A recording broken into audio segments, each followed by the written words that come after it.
Welcome to Kenton's videos. Enjoy the video. You begin by pausing and taking control of the room. Turn off the lights, open curtains, and stand in the center. Once done, sweep slowly with your eyes and phone camera. You are looking for unusual reflections and symmetry. Make sure to inspect obvious concealment spots like smoke detectors, clocks, air vents, lamps, and power strips.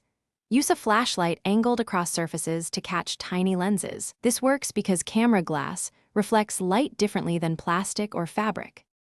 Now you move into thorough inspection mode. Physically handle suspicious items gently, checking for seams, extra weight, or hidden wiring.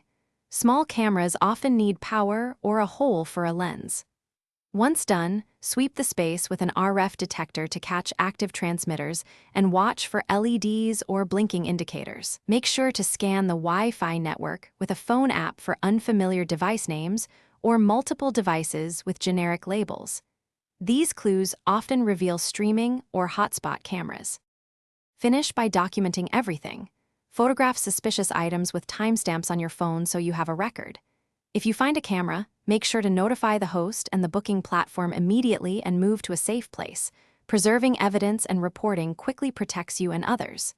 If you found nothing but still feel monitored, repeat the sweep under different lighting and angles, or ask for a refund and relocate. Troubleshooting tip: if detection tools fail, try a second device or borrow an RF detector to cross-check. Thanks for watching. Consider subscribing if we helped you.